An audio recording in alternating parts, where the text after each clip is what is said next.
I fell down this it was kind of like a shale ravine I fell down into. So it wasn't that bad of a fall, but I wanted to go lift my bike up off of me, and my wrist was just like, it looked like some kind of cartoon. Like I had somehow managed to perfectly lacerate my artery, and so I lifted up, went to go lift my bike, and all I saw was like a fire hose coming out of my wrist.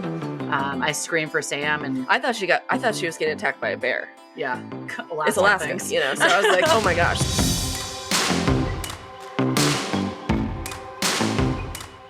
What do you do when you come out as LGBTQ and love the outdoors? What do you do when you see the outdoor space ruled by older white cis men and desire a diverse community of outdoor lovers?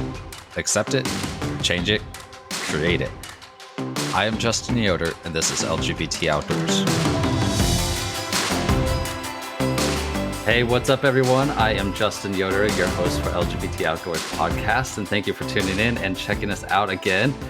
We are excited to have some special guests today. I think it's going to be very educational, and I'm going to leave it at that for right now. But I do want to introduce my co-host with you, who you guys probably already know, my husband, Patrick Thompson. What's up? And our other co-host, JC Rianton, out in Denver. Hello, everyone. How's it going, guys? Good. Yeah. We are recording this on a Saturday, so it's been a crazy week. So definitely glad. And like now that you say that, like I'm self-employed and I struggle almost every day to understand what day it actually is. I only really know by like what's on TV.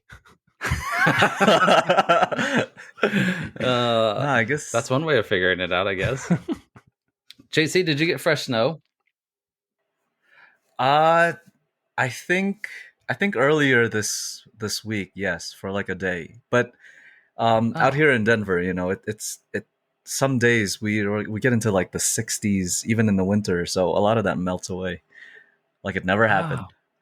Well, we've been hearing on the news that you guys were getting pounded with big snow, it sounded like, so I thought that you were going to be getting fresh snow. But I've heard whispers of potentially getting a little bit of snow in Texas around Christmas. I'm not really sure. Like the weather or the temperature is going to be down, especially on Christmas Eve, like 17, I think. And for Texas, that is specifically very, very uncomfortable. Nobody knows how to drive here in Texas on ice or snow unless you're born elsewhere, like my husband. I just stay off the roads. Yeah. So I'm hoping to be able to get to our destination on Christmas Eve before any madness happens. But either way, this is going to be airing after Christmas, so people won't know if we made it or not. But hopefully there's another episode that will come after this that it means we did.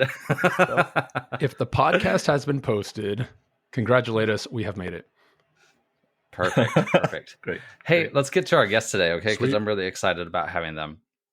So not going to do a long introduction because I want them to introduce themselves, but we have Sam and Justine with Wanderful Wives, or known as Wanderful Wives. What?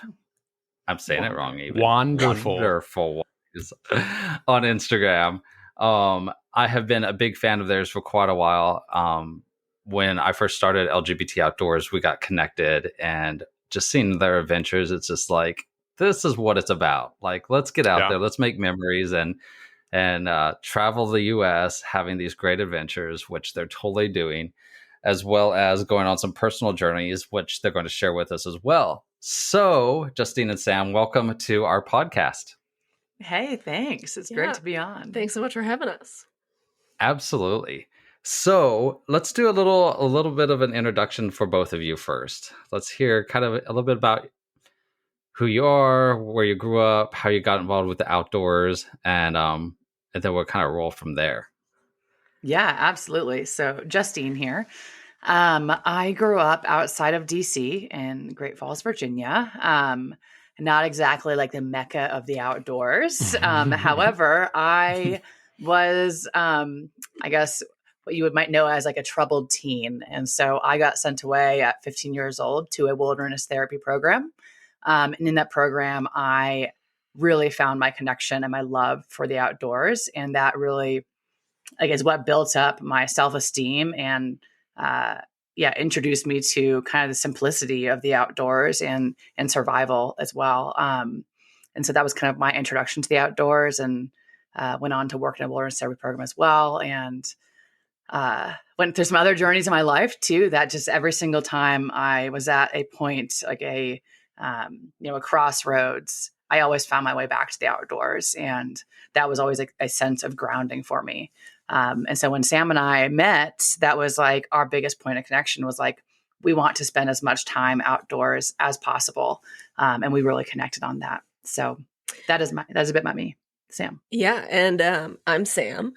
I grew up kind of all over because my dad was in the military, but we landed in Alaska, which it just doesn't get better than that. Mm-hmm. And so growing up there, you just are like a different breed of human, I feel like. You just like, you're just so used to like these harsh conditions. And you have to love the outdoors because like it's right there. It's in your face always. And very present in your life. You can't escape it. Which I didn't want to, because it was just really special to grow up with like the mountains in your backyard, a river in your front yard, and you can go skiing right outside your house. You can go, hiking right outside your house. Amazing. You can go rafting. Like it's so wild. It's so great. And so that was like a really big part of who I was, kind of my whole life. But yeah, when I saw Justine on Bumble and Tinder with all her outdoorsy pics, I was like, okay, we're swiping right. But in Colorado, like that's not too uncommon, So it's not saying you're not special, but we bonded on much more than the outdoors. But that was definitely like the instant connection. Like, okay, this is somebody I want to hang out with. I was going to ask how you met. So you were both living in Colorado when you met then? Yeah. So we matched on Tinder first. We talked for a while on Tinder. And then I ghosted Sam and went on a climbing trip because I was so nervous. I was like, oh gosh, it's getting to that point where we have to meet up now. I was having like dating anxiety. And so I just like went off the grid on a climbing trip and found myself like talking about Sam all weekend. And then I got back to service and I had a message on Bumble. And I opened it up and it was Sam. We had matched on Bumble like over the weekend. And Sam had messaged me first again. It was like, hey again. I was like, hey. I mean, if you know me, I'm persistent. And like if I want something, like I really go after it. So. Yeah. Paid off. It worked out. And it's a sign. If you didn't get the first notification, you'll get the next one. I just wanted her to like on the other app. Just in case. Yeah. And then we went on our first date to a climbing gym. So a climbing, nice. And then a cupcake pairing. We each ate 4 full-size cupcakes on our first date, and that was also a sign of like, okay, this person likes to exercise and eat. Check. That's awesome. What year was that? Where was what? What year was that? Oh, what year was that? That was in 2016. No, 17. 17. Yeah. Okay. It's been 5 years. Yeah. So it's pretty cool because how long? Sorry, continue. I was just going to say we landed back here, like just so happened because I got a job here. So we landed back here in Colorado exactly 5 years after we met here. So we got to kind of like recreate that whole time, living back in Colorado here. So it's been fun. Mm-hmm. Awesome. What I was asking before, I wanted to know how long were you two talking from the first interaction until you actually finally met in person? Yeah, I'm a big believer in like, let's just meet because otherwise like we're wasting our time. But Justine was like, did not like that's why she goes to me. She's like, I don't actually want to meet anybody. Well, I had dating anxiety. Yeah, which is a real just general anxiety to be honest. Yeah. That manifests as dating anxiety as well. But shortly after the hey again, like on Bumble, we met up, and then I would say probably a couple weeks. Yeah, and then it was like we Nice. spent every single day together until we moved in together like 3 weeks later. Yeah, and then it got engaged Wow. 3 months later, Nice. and then yeah. Some may call it boo-hauling. Yes. Yeah. But when you know, and I totally believe that. you know. Yeah. That's not a matter of time. Yeah. Well, I'm glad to meet you both. I followed your Instagram for quite a while. I love everything. You guys are fantastic with the thoughts and everything that go behind your words, and it's really exciting, but also educational and thought provoking to read. Sam, a minute ago when you were describing Alaska, you said it's very wild, and I've never been to Alaska. I've watched all the Alaska shows on Discovery and Animal Planet and whatnot. But I feel like that would be a very, very appropriate descriptor for Alaska. Is there kind of a level of wild out there that you don't really get kind of in, national parks or sort of curated outdoor spaces? Yeah, 100%. I don't want to give too much away because we don't want too many people to move up there. Sure. Because it's pretty That's fair. it's pretty That's perfect fair. the way it is, super dark, super cold, super terrible. You don't want to live there. No, we're also not going to But gatekeep actually- Alaska. But we're because- not gatekeeping Alaska. Okay, it is the best, and the fact that you haven't been there is just you got to get up there. Yeah, that will be to. where we buy a house in the next Yeah. couple of years. Is like that will be where we land as like our like home base. Mhm. It's But- just a like different level. Yeah, like people that live there like really want to live there, and it's from like 30 minutes from Anchorage. We did this backpacking trip last year that was like a three hut kind of circuit, and the majority of the time is spent like guiding yourself via like your GPS, because there's no trail. It's just like this different level of wild and outdoor space, and the accessibility. I wasn't kidding when I said like I could go hiking behind my house or like Yeah. the rivers in front of my house. Wow. And even like in Anchorage, which is the biggest city in Alaska, you've got multiple trail systems that in the summer are mountain bike trails and in the winter are cross-country ski trails or fat biking trails. It's free, it's maintained. Yeah. There's like community organizations that kind of run these things, but it's like Oh, nice. it is like this is a priority for people. And so it's just right there. And yeah, there's so many places that I've been like just right near my house where it's like I could have been the only person to have ever like stepped here. And even in a national park, like you don't get that. Like you just Sure, don't. right. And that's, because like it's a beautiful place and people want to be there and lots of people go and we're all for that. But just while Alaska is just different. It's just really special. Oh, cool. And it's huge. I mean, cuz it's like half the size of the US. So like of course. Yeah, our anxiety gonna be was that. settling anywhere else. We're like, we love the PNW, we love like Northeast, but we're like, we would tap out in like a year from like the amount of stuff we do. I'm like, Alaska, we can be up there our entire life and not see it all. Like that is our concern about settling down somewhere is like, well, we're going to do everything in like 3 years. So what I'm hearing is like LGBT Outdoors, we're going to be starting these new trips in 2023 that people can go on with us. Sounding like we need to link up with you guys in Alaska. Do a Sounds trip. like you Please. do. Yes, we love to be Alaska tour guides. Yeah. That is like our Taking notes here. Yeah. Anybody that's like ever going to That's visit Alaska, amazing. we're like, I've got an entire itinerary already planned for you. Yes. My mom came to visit last summer, and like I took her like glacier trekking and mountain biking, and it's an epic spot for sure. Mhm. That's pretty amazing. What are some of your, I mean, I think you kind of mentioned a couple of them, but like, what are some of the key outdoor activities that each of you like? And what drew you to those? Yeah, we always joke we have too many hobbies. We like spread ourselves way too thin.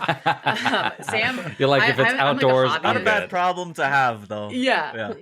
Except when you're trying to fit it all into your truck. Yeah, like We're like, so oh much gosh, gear. too many any hobbies, too much gear. I'm like a hobbyist. I'm decent at a lot of things. I'm not really that good at any of them. On the opposite, Sam is like incredible at anything they pick up. They're like, wow, I was like really good at that. And I'm like, when are we going to stop being surprised by that? But we primarily like, I love backpacking. I really love backpacking and hiking.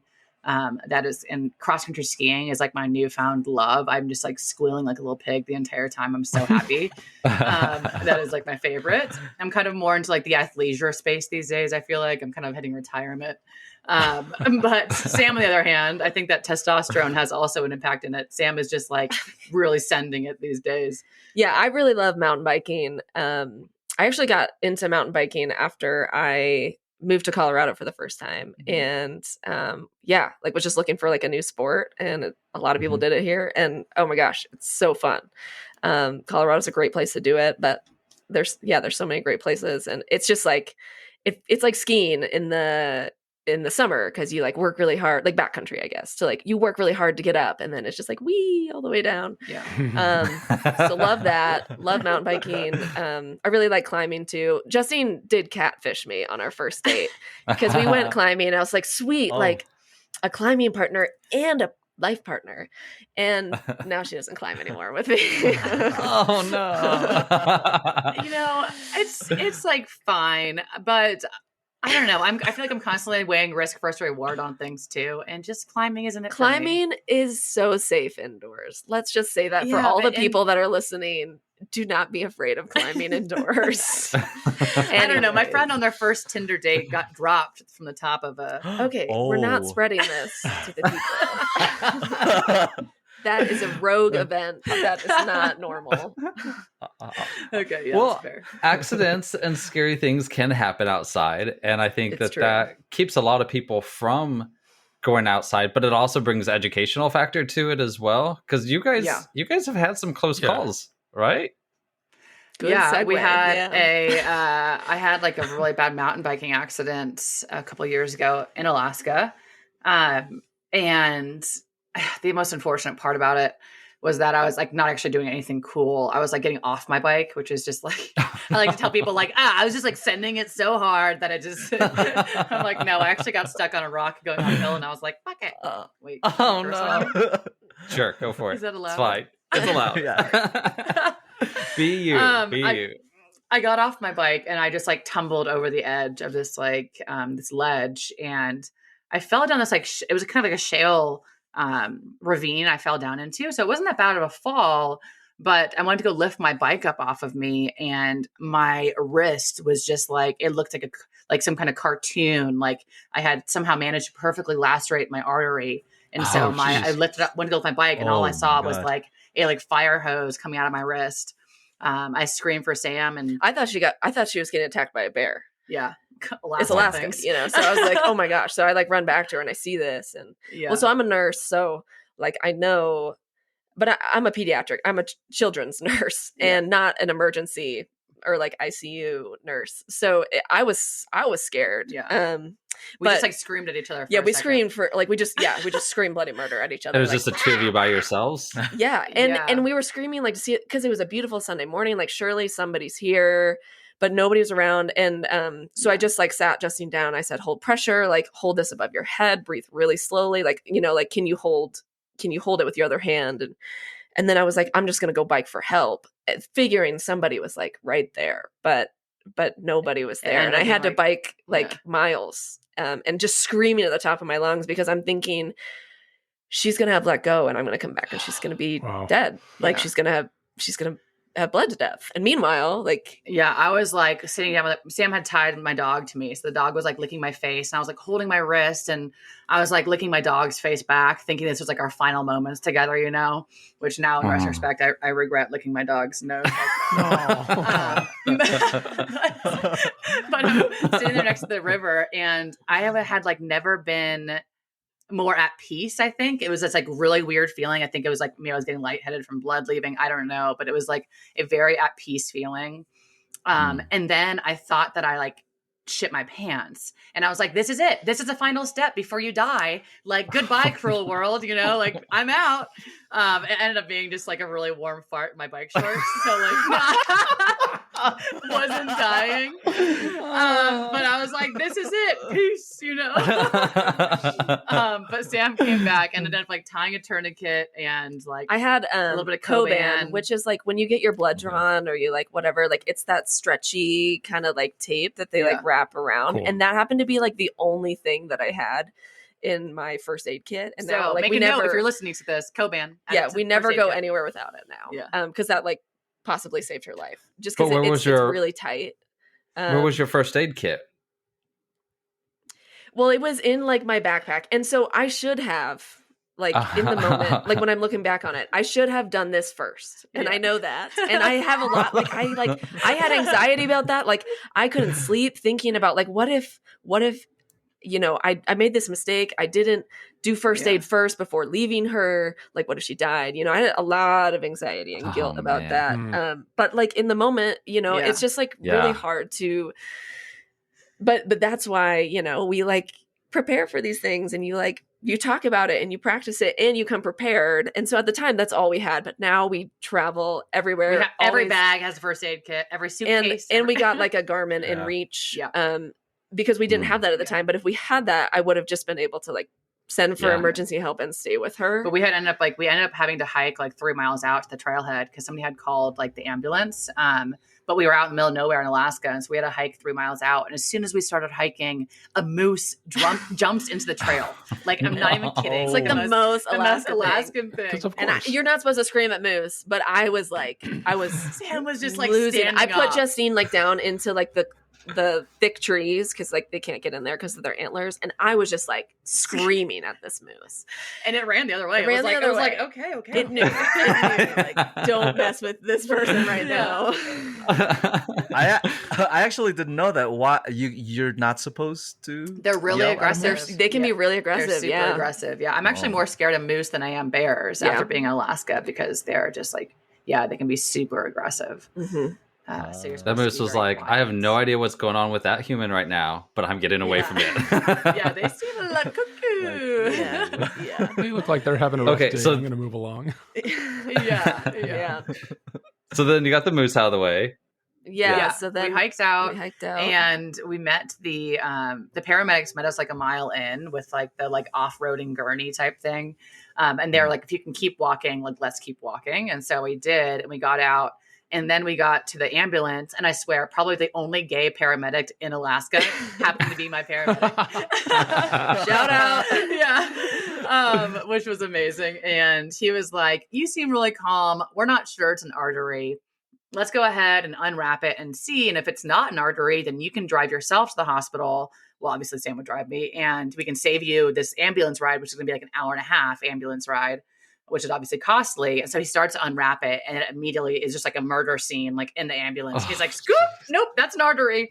And then he's like, oh, by the way, we're a really small ambulance and like, small town. We don't have any pain meds either. So it was like hour and a half ambulance ride then to get to the hospital. And ultimately ended up, having my artery repaired, which was awesome. So now totally fully functioning. But pretty wild experience, which we now have learned a ton from, obviously. And I'm just a little more cautious now.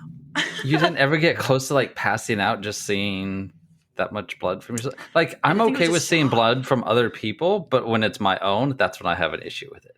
Honestly, I think it was adrenaline. I think it was adrenaline and shock. Like, we screamed at each other for a minute, and then it was like we snapped into it, and we were like, "This is survival. This is what we have to get it together." And we just like really synced up as a team to get out of there and to stay alive. Yeah, that's amazing. How long did it take to recover? Like full recovery? It was like 6 weeks, I think. Honestly, I was like recovered physically before I was recovered emotionally. Sure. I think that like at 5 or 6 weeks, I was back at the gym lifting and stuff. We went backpacking. Probably about 5 weeks. You were still wearing your brace. I was still wearing my brace when we went backpacking. But it was definitely like and I still have a bit of this where it's when we're in the outdoors now, especially in Alaska, because it is so raw and it feels like really anything could happen. Definitely some PTSD around, in every outdoor situation, thinking about the worst case scenario that could happen and having to really overcome that and see the beauty again. I think what took a little bit of time. It was definitely a period there of having like panic attacks in the outdoors. But we quickly like transitioned to like, okay, like safety is number one. Like, what do we need to feel safe and comfortable in the outdoors again? And so we got like the equipment that we needed and the technology. Although I will say that our yeah. first big backpacking trip after the accident was that three hut circuit loop that we did. And after the third hut, to get back over, you have to go up this glacier, and there was like 2 glacier crossings. One was really flat. The second was like a vertical glacier up and over this pass. And my bad, I forgot like our micro spikes. spikes. Oh no. And so we got to the point of like no return on the glacier when it was like, oh no, this is too steep. We shouldn't go up anymore. And then we turn around and we're like, oh wait, we can't go down.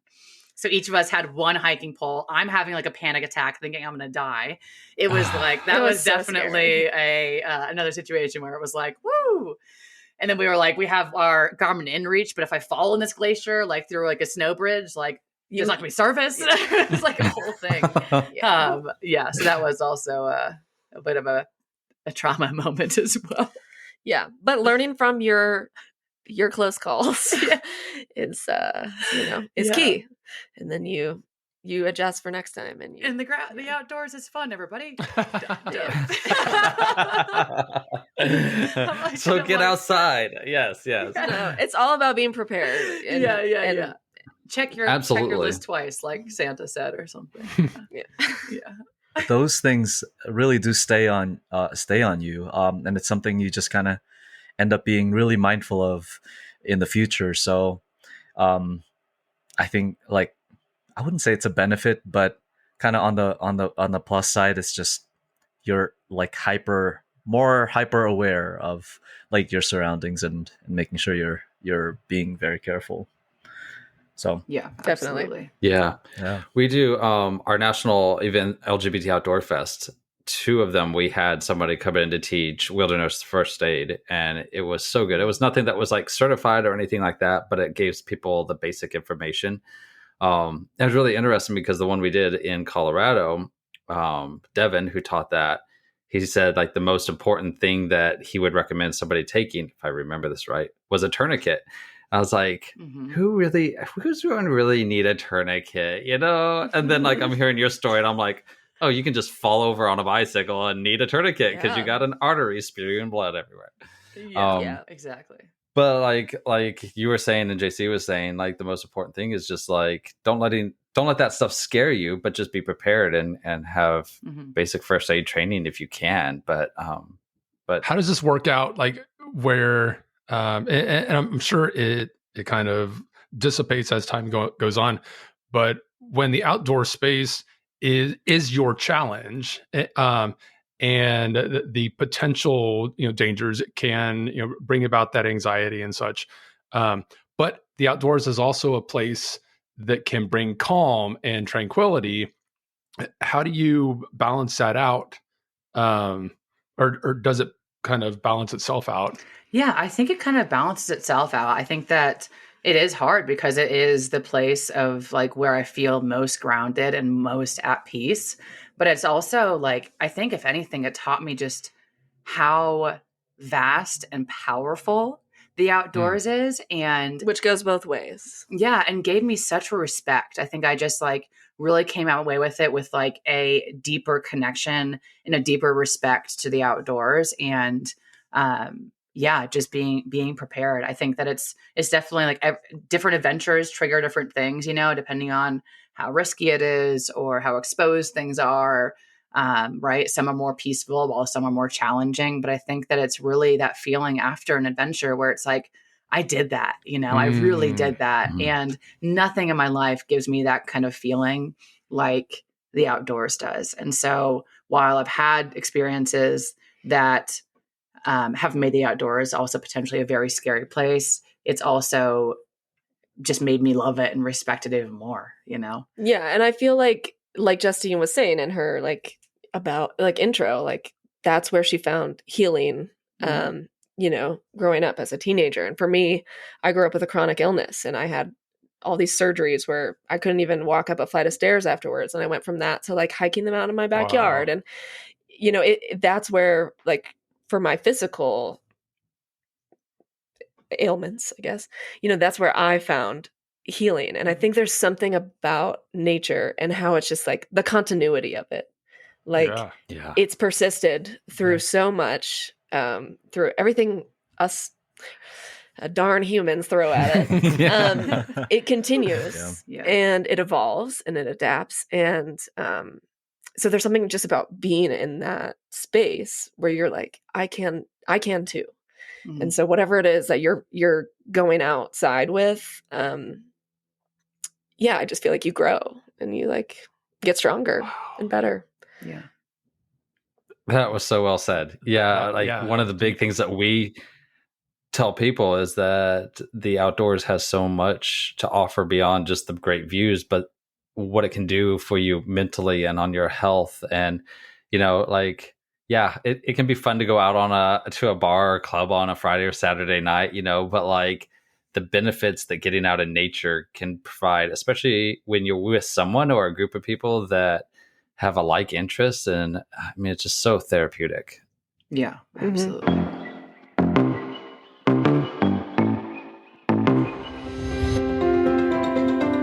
Winnebago Industries is a leading U.S. manufacturer of outdoor lifestyle products.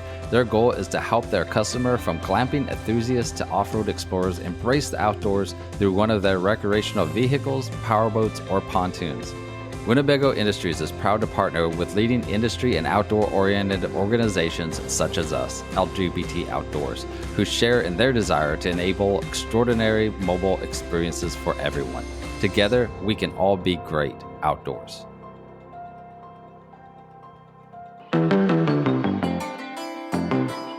I want to segue a little bit.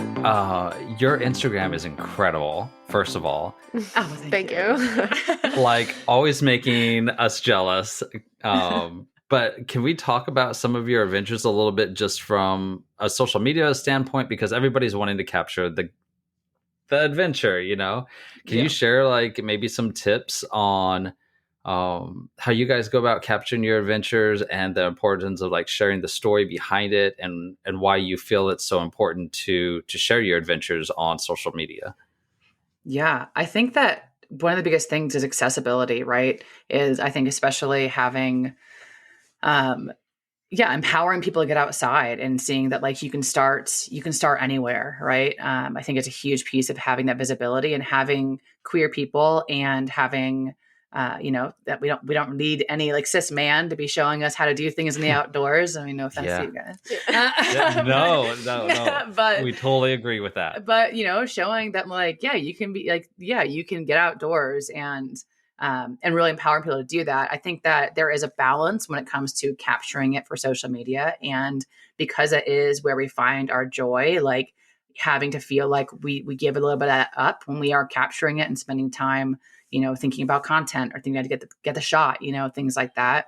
And so we do have to set boundaries with ourselves. When we go out into the outdoors and we have like a content we have to create, or have these shots we want, we have like a shot list on our phone and it's like, cool, we got them. Mm-hmm. Now we're done. Right. Now and having that, enjoy this. Yeah. Having that balance of like, okay, we got what we need and now we can just put our phones down and we can just be together. And it took a while to get to that point where we had that. There was definitely a lot of adventures we went on where it was like, gosh, that was not exactly what I wanted out of that. It was a little bit more stressful than it should have been. Right. And so I think there is a balance of capturing it and sharing it, but then also having a piece of it to yourself. And though, like our platform is, yes, like if you look at it surface level, beautiful photos and very outdoorsy. And though a huge piece of our platform, I would say the biggest piece is our desire to build community and our vulnerability. And so, our desire to build vulnerable community. And so a big piece of that is being vulnerable in our adventures, talking about other aspects of our being, because we are obviously, fluid humans. We're fluid human beings that have a lot of different aspects to us. We aren't like one niche, we are complex and we share that. And so I think that, that's kind of a big focus of it too, is building this vulnerable community and empowering people to feel like they can get outdoors. They can reach out to us, ask us questions, talk with us. Like when people say to us, they message us and they're like, I went on my first backpacking trip with my girlfriend this past weekend, like finally convinced her to get outside, like after following you guys. I mean, that is like, absolute music to our huge. ears, So cool. which is like really cool. We joke about don't come to Alaska, but like we are big believers that like there should be no gatekeeping in the outdoors, especially from marginalized communities and populations. And so we like to, really show that. Yeah. And also sharing about being responsible outdoors as well. So like, sharing L&T principles, things like that. People are, there's a big movement on social media of like, oh, you're sharing all the good spots, don't geotag, don't do all these things. When you're realizing like, okay, you found it from somewhere, obviously. And so I think that the more you can educate people on how to safely get outdoors and share your experience with people so they can have those similar experiences is really powerful and taking away those barriers to a lot of folks from getting outside. So, but it's not all about the shot. It's not all about capturing it. And I think when it becomes all about that, then, it's not as respected as it should be. Yeah. And you're not as like mindful of like, oh, am I going off trail just because I want this cool shot? Like, that's like, not on the trail. And like, so you have to balance like what the real purpose is. And so I think, like Justine said, we really try and like make sure that our adventures are first and foremost like for us, but then we love sharing them with everybody too. Well, there's a lot of joy that comes across not only in your images, but also y'all. If you're not reading what they're writing with each post, please do. It's some really, really great stuff that's thought provoking and challenging as well. So I want to thank you guys for like putting your heart into sharing that joy with everybody. I hope that people get to take advantage of that. Yeah, thank you for saying that, because we really do like put a lot of time and effort, and because we really want to like share rawness. People say like social media isn't real life, and it's like, well, why can't it be? Like, we're like, no, this is our real life. Like we are sharing really real stuff, and it's therapeutic for us. But I think it also goes both ways. Like people reach out and they're like, wow, that meant a lot that you said that that made an impact in my life. And so, social media can be like a really positive force. Mm-hmm. And I think, even like LGBT outdoors, like, I mean, so cool that we're able to like build this kind of community and, people that just we never would have met ever in our lives, never would have come across. But now we have these awesome connections with because of social media. Friends, our best friends, people we respect and love and like watching their journeys, even if we'll never meet them in real life. It's just like, it's really cool. Yeah, really cool. Yeah, that's awesome. Speaking of being raw, Sam, you're especially you're in this together, obviously, but Sam, you're going through this journey right now. And Justine mentioned being on testosterone. Can you take us into this? Because your pronouns are they, them, and you identify as non-binary. And I know from talking with you that we want to, and we're on board with this, we want to help educate ourselves and educate our community. But share a little bit about maybe first, like let's start with your pronouns, how you went from there to, and also being non-binary, the feelings, emotions, maybe, the journey that goes behind that and where you're at now with transitioning. Yeah, totally. So, I mean, good segue because I am certain that I never would have gotten to this place in my life if it wasn't for social media. Because growing up in Alaska, like that's the one thing about Alaska that, it's not our favorite, is it's not very diverse. And I grew up in a very religious community. And then I went to college in Georgia in a really homophobic community. And I had never met a trans person. Definitely didn't know what a non-binary was. And I mean, I knew I was gay since I was 13, and I'm like proudly queer my whole life, basically, but had no idea like what the T in LGBT meant. And so it wasn't until I started seeing people on social media that were like brave and vulnerable enough to share their journeys that I was like, oh yeah, okay, it was like the light bulb moment. Like I remember like the light bulb moment when I knew I was gay. On my 13th birthday with the anyways, I won't go into that. But like it was like a real light bulb moment when I started following these people and seeing like, oh, this is an option. I didn't know this exists, like this, not that I want to put myself in a box, but like I just didn't know that like this thing existed, this way of living. And once I saw that, it was like, oh, okay. Yeah. Like this is me. Were you feeling a lot of like confusion and dealing with trying to figure out who you were?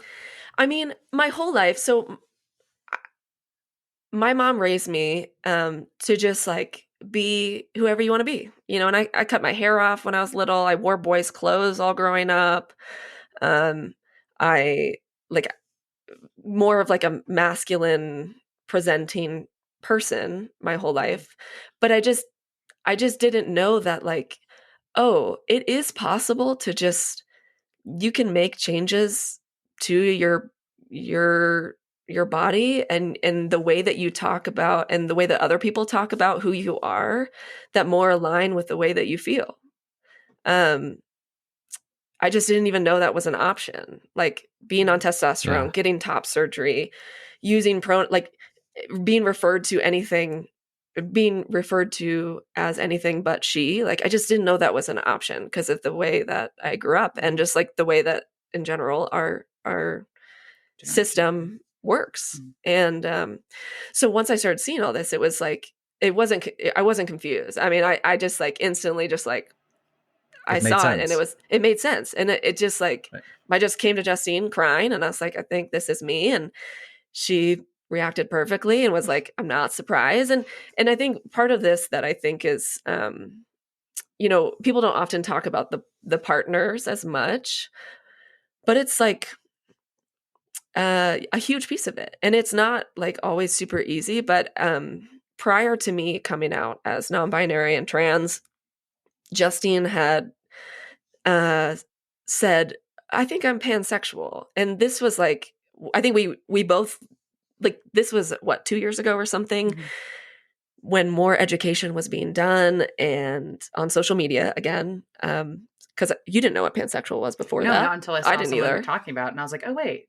that's me. You know, just like Sam said. Can we share what pansexual and non-binary is so any listeners can be on board? So pansexual is being attracted to people regardless of gender. So, you know, I've always said like, I love people as people and that's what's attracted to me. Like what's attractive to me is like when somebody is really confident in themselves and like regardless of gender or what you got in your pants, like I don't care about that. Like what's attractive to me is like who you are as a person. And so that's what pansexual is. It's kind of like all encompassing, not tied to any gender. Yeah. And so, I mean, non-binary, I think, you know, it can be different for everybody. So I don't want to like say, it's definitely a spectrum, but it's basically like not binary. So not man and not woman. For me, I feel like it's both and it's neither. And it's, you know, it can't be like defined. I also like gender queer is a good word. Gender fluid is a good word for me personally. Not everybody identifies as those labels. But when Justine came out as pansexual to me, I feel like that was in a way like kind of permission because I think you'd probably seen in me like and that's her own identity and her own journey and I don't, you know, I'm not saying like she did that for me. When I first learned about non-binary I was like, oh, I think this is Sam, and then I had my own reckoning of like, well, what would that mean to me if Sam was trans or was non-binary, and I came to the conclusion that like I love Sam as Sam, and whatever way that Sam is most confident is attractive to me. So that was kind of like my conclusion I came to before Sam even really came out as non-binary or trans. Like a year before. Oh, wow. Yeah.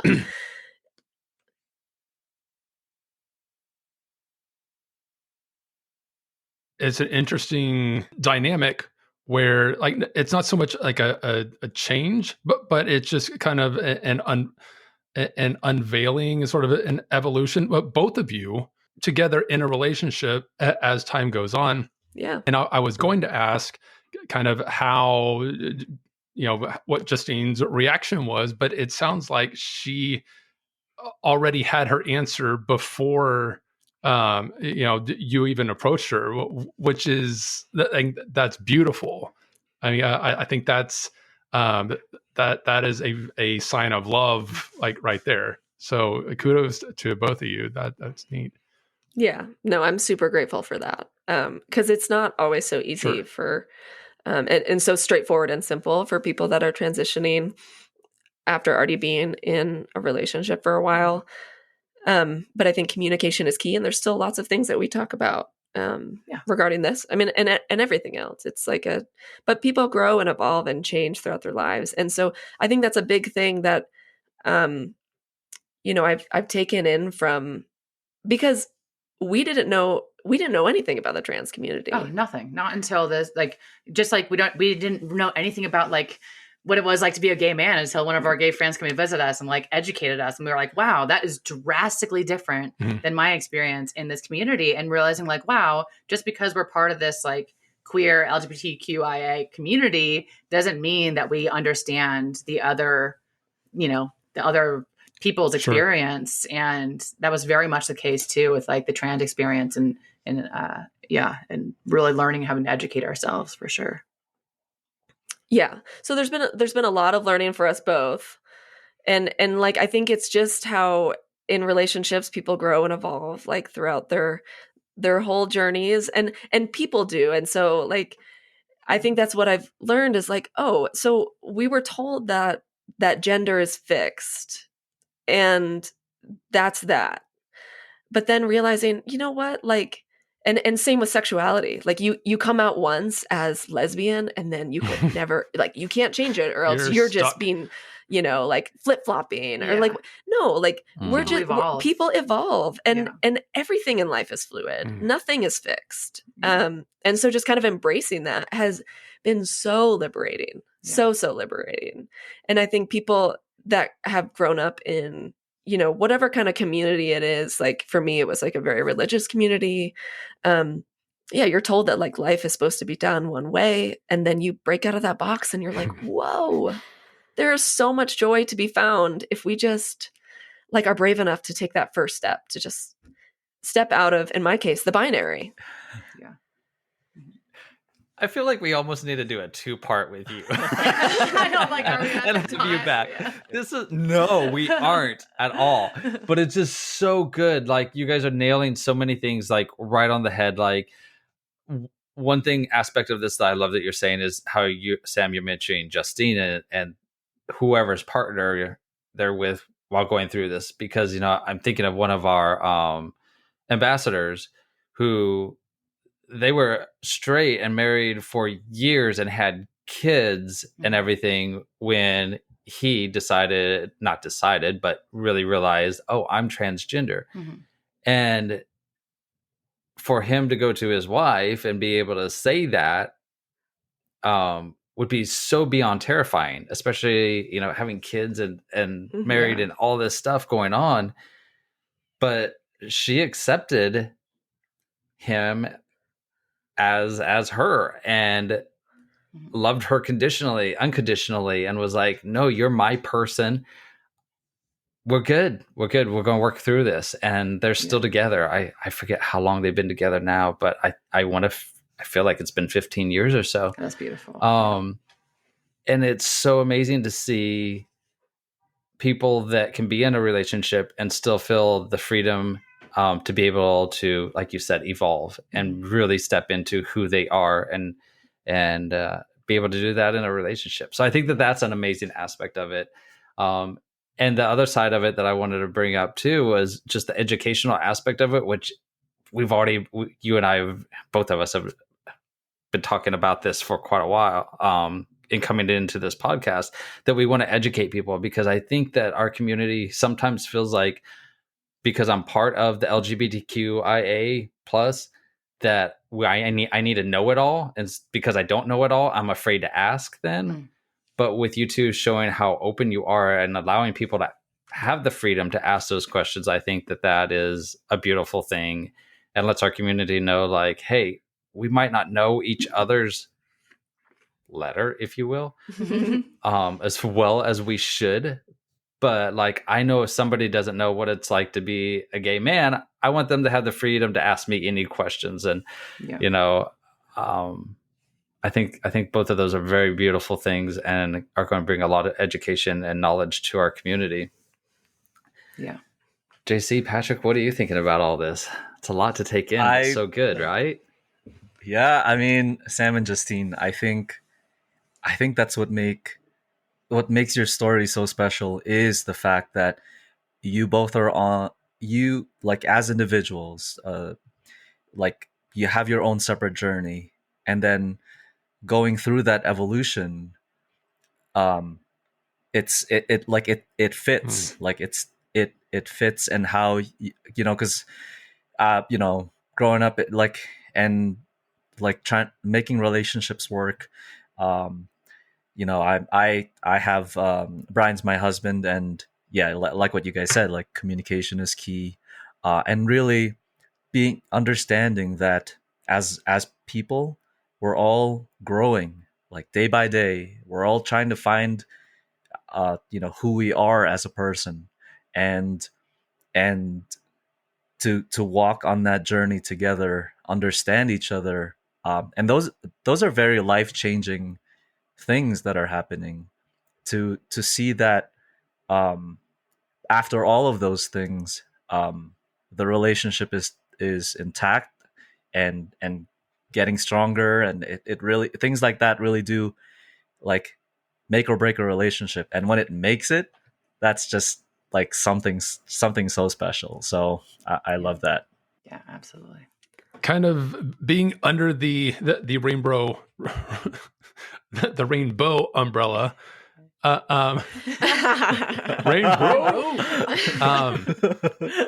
I don't mean this flippantly, but you hear like a new term, a new letter, and we're just like, okay, what's this? And it's not like out of judgment or condemnation, but it's like, this is something new. And I don't know what the story is, and especially with LGBT outdoors and our whole thing being inclusivity, I try really hard to be hip, for lack of a better. Well, I'll start by not using that term. Yeah, that's good. It's an ongoing education, and it's coming from with a true desire to be inclusive, to be welcoming, and it all starts with conversations like this. Both of you have been so kind and so bold to be as vulnerable as you have been, not only on Instagram, but also here with us. And you're talking about some deep stuff that is can be challenging and everything, and just deeply personal. And the fact that y'all are willing to share that with us is huge for me. I love getting to talk with people who just have different experiences, and that helps inform kind of how I look at the world, and how I not only like greet new people, but also how I can treat them as better humans. So I'm crazy grateful to meet you guys, and that you guys are hanging out with us. Can I ask real quick? I spent some time in Florida, and the term "you guys" it is a thing. Are you sensitive to terms like that? Well, so ironically, the South has the most inclusive term of them all, which is the y'all. Y'all, we love y'all. So yeah, okay. But also, I think personally, we're not offended by you guys. It's a phrase, but it's also like some people are. So some people are. So it's good to ask. It's good to ask. Yeah. But personally, no, do not feel bad about using it towards us. I live in Texas, and y'all is very much a thing. Just when I lived in Florida for a little bit, I just picked up on the "you guys" thing, and it hasn't become unstuck. Yeah, I get that. Yeah, ironically, the South has the most inclusive term, or up northeast, use is a good one too. Oh my gosh. But I want to touch on your point of like how there's all these new things coming out, and it can feel overwhelming. I mean, we're 30 plus here. So like we're also feeling like, oh gosh, like we're behind the times sometimes. And but I think that's what's so special about the queer community is it is like literally just founded on being different and being unique. And there's no rule book, there's no, it's about paving your own way. And so when people find new words that best describe them, that they're like, oh, this hits, and like this makes me feel validated. Listen, our job is just to listen and like validate that and respect that. And like labels can be super empowering for people. They can also be like, put you in a box if you let them. But that's where like having that fluidity to be like, you know what, that word felt good for a while and now I'm going to use a different word. And that's okay too. There's like, and yeah, I think that's just what it means to be queer, is to just like have that ability to just like move fluidly through life and make it up as we go along and do what feels best. And that's not a bad thing. That's not like we can't make up our minds, or it's like, no, like we're just like living authentically, and it feels really good. And even if you're not queer, you should try it. Shameless plug. All right. Because ultimately, even though like, you guys may identify as something and we identify as something else, and we're all in the same community, and recognizing that when one person wins, we all win. Like when you lift, somebody up, everybody rises. And so that's good. Ultimately, like we just want to be good allies for each other. And like that's what it means to be, a part of a community is you lift each other up. And so, but first you have to understand what it is that they need. And so, we really appreciate you guys like being willing to talk about this in particular, because you don't know what you don't know. And I think recognizing that is it's valid. Like you don't have to, be ashamed about that. Cause you don't know things unless it's close to you usually. Yeah. But having this kind of conversations is what helps people learn. Well, y'all, I love that. Are awesome. Yeah, I love that. I can't wait to hang out with you guys one day. Like, I know, agreed. In Alaska, hopefully. Yes. Yeah, we take this outside. Eventually. That's very cool. Do you have any final thoughts or anything else you want to share with our listeners before we start wrapping up?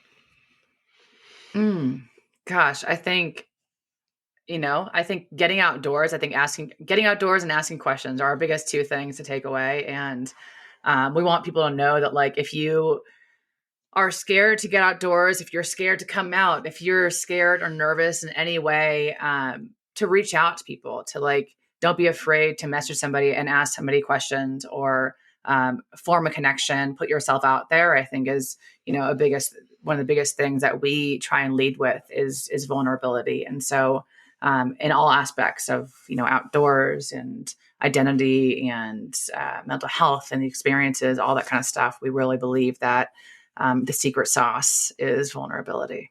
So what are your thoughts?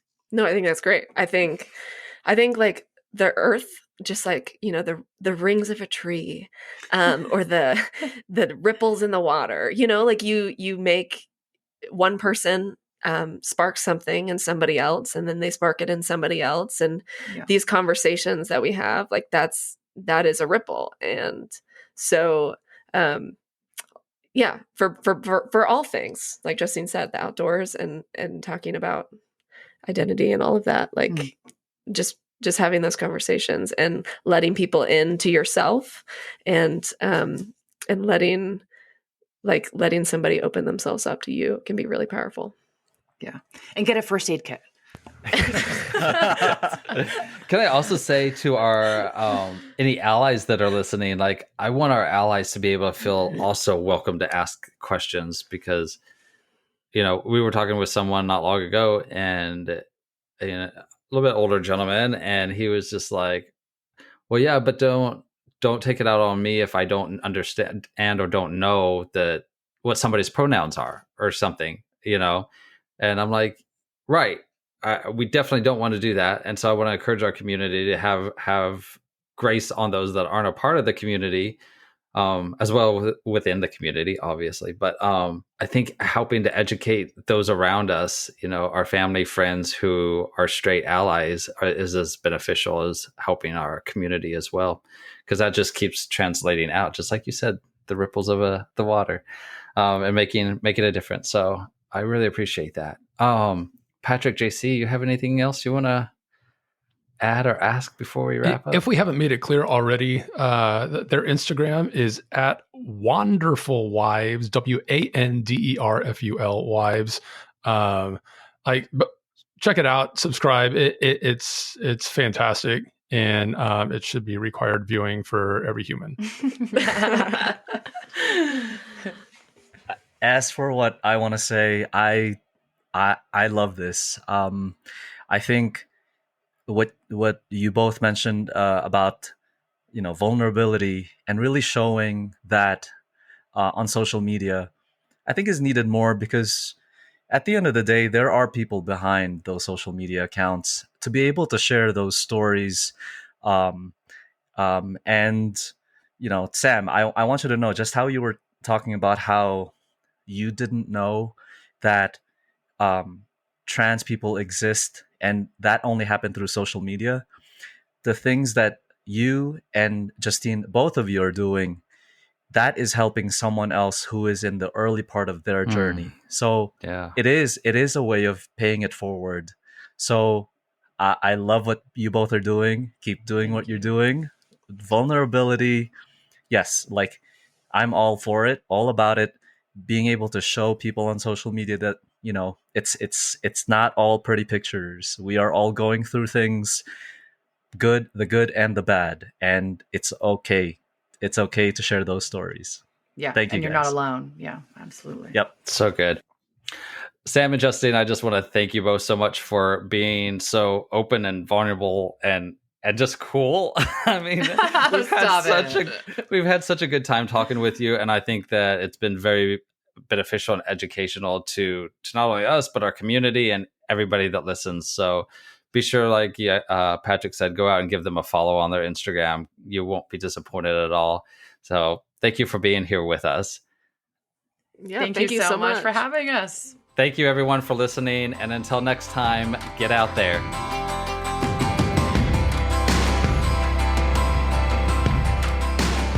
Thank you again for joining us this week. If you have a campfire conversation story you would like to share, please email it to us at info@lgbtoutdoors.com. Follow us on Instagram at lgbtoutdoors and join the community at facebook.com/groups/lgbtoutdoors. Become a partner by joining our Patreon, where you'll gain access to monthly bonus stories and exclusive content. For more information on today's episode, check out the show notes. For information about LGBT Outdoors, LGBT Outdoor Fest, local chapters, or to sign up for our newsletter, visit lgbtoutdoors.com. And if you're enjoying the show, please rate, review, and follow wherever you listen to podcasts.